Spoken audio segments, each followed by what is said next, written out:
So ESG, and this is now something that if you want to invest in a company, they will, on their investor relations page, they'll show you their ESG score. ESG stands for environmental, social, corporate governance. And this is where the woke culture comes from. So they've created this kind of phony baloney rating system that says, well, if you, I'm exaggerating, but if you mention that you are, have a green agenda and you believe in carbon credits and you might trade some credits somewhere, then you get a higher score and therefore you're more investable. And it's very interesting to see how big investors like insurance company, institutional investors, they are steering away from anything that does not have the right ESG rating. And so in order to have investors continue to be interested in the stock, which is important for the company, for its perception, certainly for the officers of the company and the shareholders.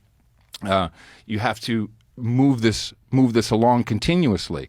And so it's very simple to see why doing a woke ad as Nike or as any other company, and Pride Month is fantastic because Pride is easy. Throw up some flags, show the right people, trans, whatever, and you got a high ESG score. And so this is a control mechanism that is being used throughout all corporations worldwide, and I don't even think it's stoppable. People are just starting to figure out what's going on.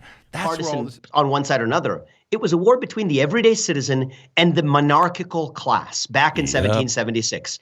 And today, the new battle line is between the everyday citizen and the managerial class in the United States. That's not left or right. It's something more fundamental than that. And isn't it crazy that it's happening all over the world? It's happening in every Western country, and it's being misidentified in every country. You nailed it. This is a transpartisan, transnational war for the heart and soul of both capitalism and democracy. And I even, All right, Shalom. This is the brother Nahalia from the GMS Orlando camp. I want to start off by giving all praise, honor, and glory to Yahweh, Ba'ashem, Yahweh Shai, Ba'ashem, Rokah Kodash. Double honors to the apostles and the elders of Great Millstone, who are the elders of Yashar Allah. And a sincere salutation to all you Akim, who are preaching this word and believing this word, and to the Akwath, who are believing this word in all truth and in sincerity. Yahweh is the name of the one they ignorantly call God. Yahweh Shai is the name of the one they ignorantly call Jesus. Bahashem is in the name. Rakah is spirit. Kodash is holy. All right? Akyam is brothers and Akwath is sisters. This is Revelation chapter 13 and verse 15. And he had power to give life unto the image of the beast, that the image of the beast should both speak and cause that as many as would not worship the image of the beast should be killed. All right, and this lesson is inspired by the clips that you just saw before this lesson on ESG. All right, and we're going to go into the actual definition. All right, and I have an article.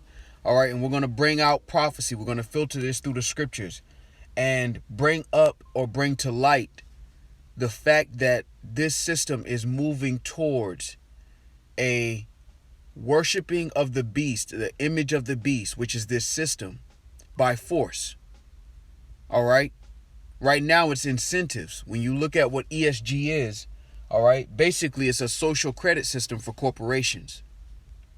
All right. Similar to what China has for individuals, the ESG, all right, is basically a credit system, or I'll say it's a system that defines how socially woke, if you will, corporations are. All right, for lack of a better term. So let me just go to the definition first. If I forget, remind me, I'll put the articles in the chat or the description. All right, it says, this is from Robeco.com. It says ESG definition. What is the definition of ESG? ESG means using environmental, social, and governance factors to evaluate companies and countries on how far advanced they are with sustainability. Once enough data has been acquired on these three metrics, they can be integrated into the investment process when deciding what equities or bonds to buy. So this is basically like a social credit system for corporations. And it shows up on every corporation's profile when people are considering buying that bond or that that equity. Now, the relevance and the importance that it has towards prophecy is that they're moving everything towards this consent, all right? This agreement on what is considered acceptable and what isn't. All right, you see environmental, social, and governance. So if a corporation announces that they have a green project, or if they announce that they are a part of some kind of movement to bring about social justice, they receive a higher ESG score. All right, now let's go down to this. All right, it says environmental. We know what that is. That's dealing with climate change. All right, it says environmental factors include the contribution a company or government makes to climate change through greenhouse gas emissions, along with waste management and energy efficiency. Given renewed efforts to combat global warming, cutting emissions, and decarbonizing is become more important. Now, you get down here to social. It says this. Social include human rights, labor standards in the supply chain, any exposure to illegal child labor, and more routine issues such as adherence to workplace health and safety. A social score also rises if a company is well integrated with its local community and therefore has a social license to operate with consent. Now listen at the words that are being used. Again, you have to really filter this through the spirit, because you understand that when they say peace and safety, all right, then sudden destruction cometh upon them as one that travaileth upon a woman. All right. Now we understand that ultimately the goal is to bring everything to a consensus. So everyone agrees to what's socially acceptable in society, not just in the states, but globally. All right. And what they're doing is they're attacking the money, the funding. This is going to force corporations to fall under what is considered acceptable. And the people who are in charge, all right, the elites, if you want to call them that, they get to dictate what is considered acceptable. Now, when you look at these definitions, environmental and social, at face value, it seems reasonable. All right, child labor, routine issues such as adherence to workplace. But underneath these good words, all right, is a movement or an agenda for control. Because now you as a corporation now have to abide by this, which in turn means that the people who work for you have to abide by the same things. And this is how we know eventually the democracy that the West enjoys, all right, that the U.S. enjoys, is going to eventually be taken away. That sounds like a far-fetched statement to most people, but again, it will happen, all right? Let's go to Habakkuk chapter 1, because it's only a matter of time. If they're willing to give corporations a social credit system, eventually it's going to come down to the individuals, the people. All right, this is Habakkuk chapter 1 and verse 5. Behold ye among the heathen, and regard and wonder marvelously. For I will work a work in your days, which ye will not believe, though it be told you. Now when you go to Revelation chapter 13 and verse 15, it reads, And he had power to give life unto the image of the beast, that the image of the beast should both speak, and cause that as many as would not worship the image of the beast should be killed. Now when you think about democracy, all right, the narrative, all right, what's being pushed is freedom. All right, you have the freedom to choose. You have the freedom of speech. You have the freedom of religion. Revelation 13 speaks of a system where if you don't consent to that system, you will be killed, either physically or socially, meaning you'll be removed from the system. All right, now when we go through the definition of killed, all right, for the edification, we're going to go to the word killed. All right. It says to kill in any way, whatever, to destroy, to allow to perish. When you go to the root word, it says this, of separation.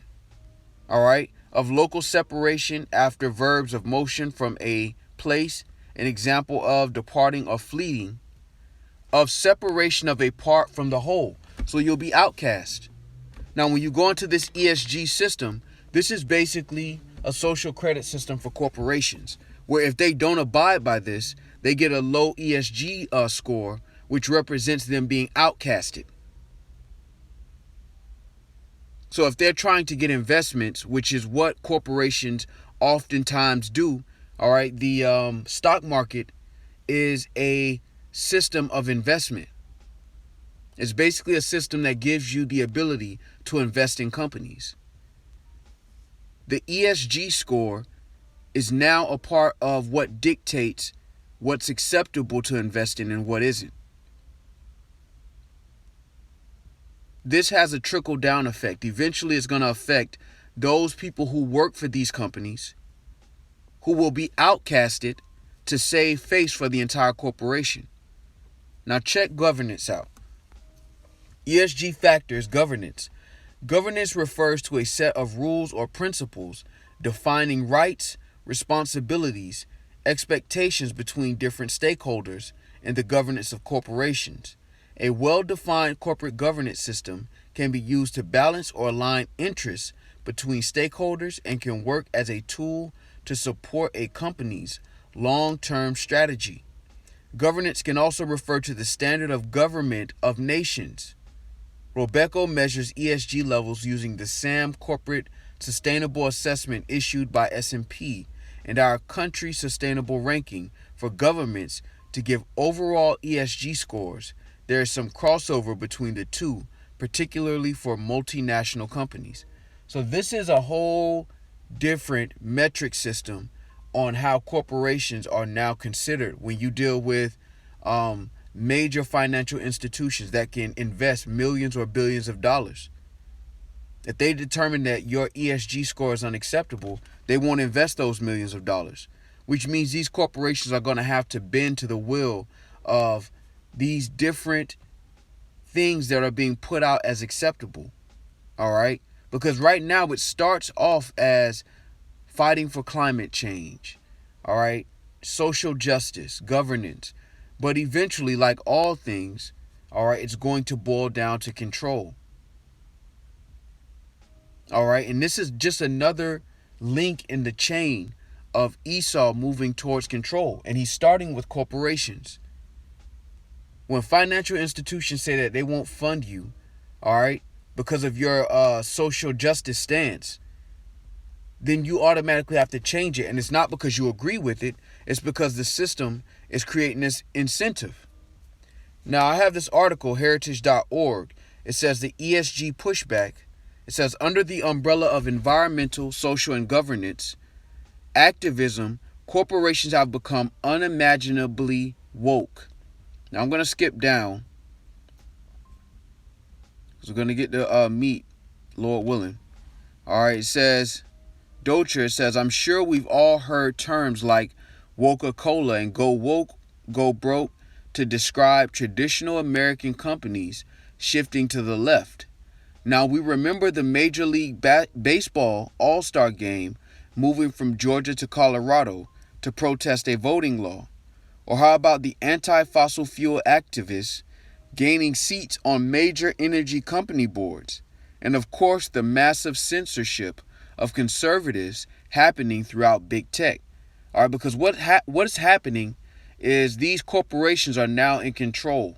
All right, so if you want to exercise your free speech, these huge platforms like Twitter, like YouTube, like Facebook, they're not a country, they're a company, and they can determine that your speech is unacceptable on their platform. And because these are the mediums that most people use to reach each other, in a small way, you're outcast, you're separated from the whole. And you've seen that with people who've had huge platforms be demonetized or taken off of these platforms because of their opinion. This is only the beginning of censorship.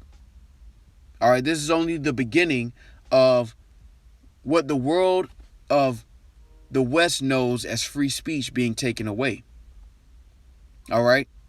And when you look at it from the broad scope, the bigger picture, all right, Esau, again, is creating a system where if you don't worship the beast, the image, you're going to be killed, whether physically or separated from the system, outcasted.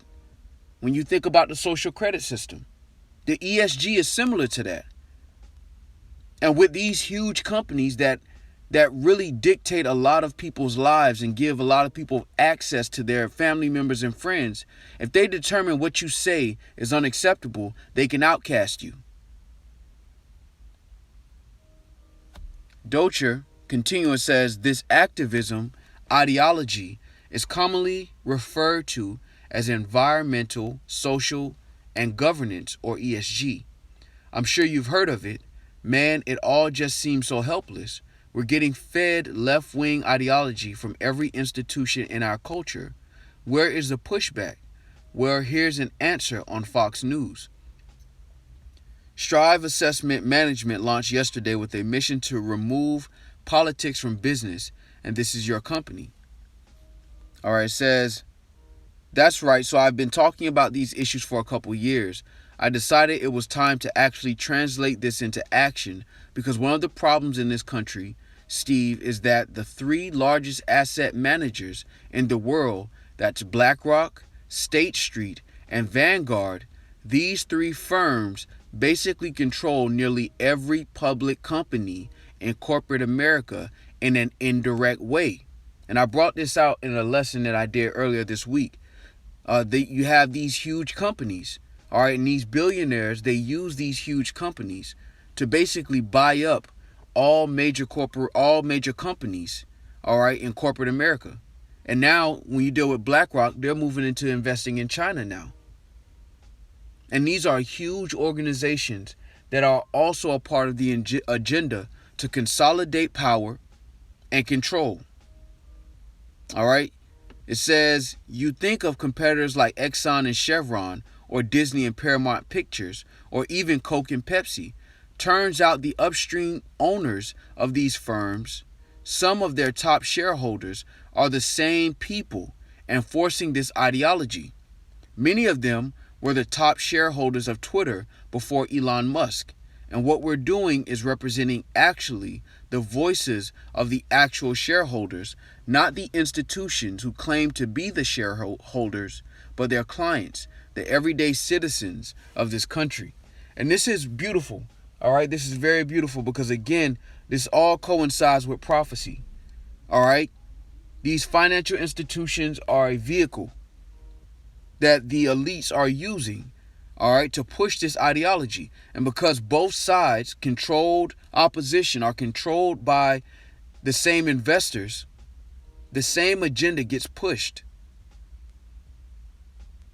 This is why Davos, WEF, WHO, WTO, all of these world organizations are being pushed on a bigger platform. And what are they pushing? Global cooperation. When you deal with these major financial institutions, their money is not isolated to the West. All right, it's all over the planet. And that's because, again, there's a push to consolidate everything. And if you don't agree with the accepted ideology, you're going to be separated. All right, so when we go again to the root word of killed, it says of separation of a part from the whole. So right now they're dealing with the corporations by giving them ESG, which is a social credit score. But eventually, just like China, individuals will have the same thing. All right. While they're promoting metaverse, they're also talking about how they can govern the metaverse, how they can make sure that people aren't bad actors in the metaverse. How can they do that? They're going to have to track people one way or the other. We're telling you through the Spirit, according to prophecy, that eventually they're going to mix technology with biology. And they're going to force the people, all right, to either get down with it or be outcasted. Now, you have other camps that believe something completely different, but all of this information points to one place.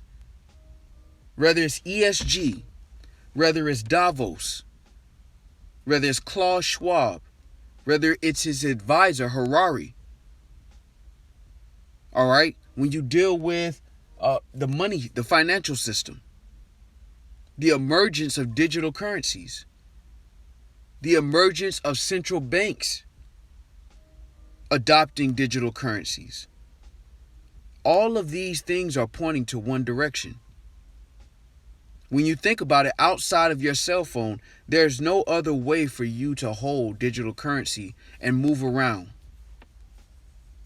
Nobody's taking a laptop to Starbucks and paying for Bitcoin, using Bitcoin from the laptop. So your phone is the primary way to pay using digital currencies, because the infrastructure isn't there yet. There's no Bitcoin or digital currency ATMs. So eventually there's going to have to be an infrastructure. When you step back and look at it from a bird's eye view, it makes perfect sense. And this is why we understand that the Lord told us of these things in time past. All right? Now I want to jump down and I'll finish this paragraph off. You know what? Let me jump down to the point.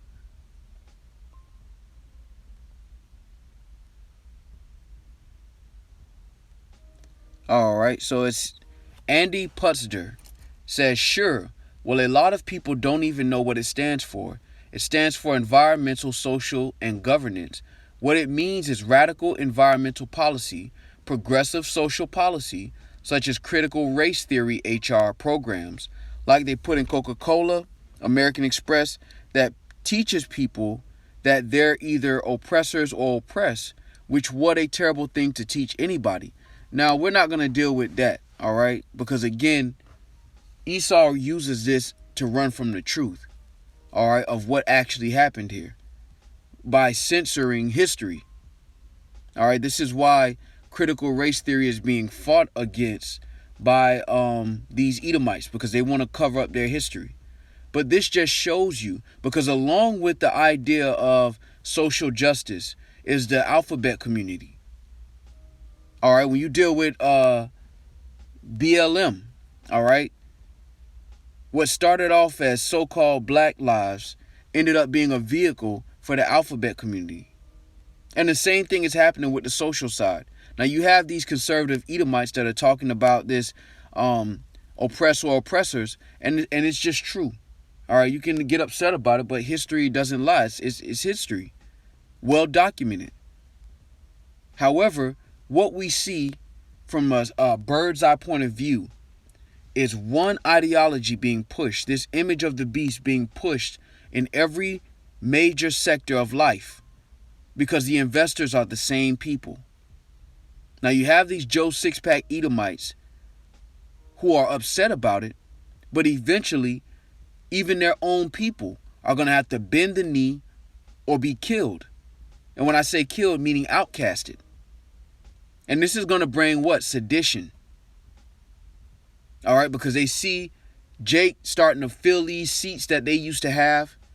All right, they're watching these bathrooms go from one gender to multi. All right, they're seeing all these things, and the regular Edomite, all right, who's not down with it, eventually they're going to resort to violence. And this is all happening, and these Edomites are the ones that are bringing out a lot of this information, all right? And I wanted to point this out because, again, these are things that are small details, but it's all leading to one place, all right? This is Psalms chapter 64 and verse 8. So they shall make their own tongue to fall upon themselves. All that see them shall flee away. When you deal with Glenn Beck, all right, when you deal with the other gentleman that I posted in this lesson before the video started, these are individuals, all right, who appear to be Edomites, all right, who are bringing out information that coincides with prophecy. As small as ESG may seem, eventually it's going to affect the personal lives of the so-called Americans here. And these Edomites see that. They know what this means. And this is why eventually you're going to have sedition. Because the quote-unquote woke culture is pissing off the everyday six-pack Edomite who isn't into being a vegetarian and eating soy burgers. And they see the writing on the wall. They see that eventually there's going to be a full-on push to get rid of these freedoms that these Edomites in the West have enjoyed. Because now their elites are about to sell them out too. All right, so without being too long-winded, I just want to touch that and kind of go into some detail just in case you see these messages or you see these terms. I just wanted to bring it out so you're aware of what's going on according to prophecy. All right, and it's all sides, it's all angles. It's all happening at one time. All right, so Lord willing, this was edifying. Adawan Ratazah was edifying with that. I want to give all praise, honor, and glory to Yahweh, Ba'ashem, Yahweh Shai, Ba'ashem, Rukah Kodash. Double honors to the apostles and the elders of Great Millstone, who are the elders of Yasher Allah, and a sincere salutation to all you Akim, who are preaching this word and believing this word, and to the Akwath, who are believing this word in all truth and in sincerity. Shalom.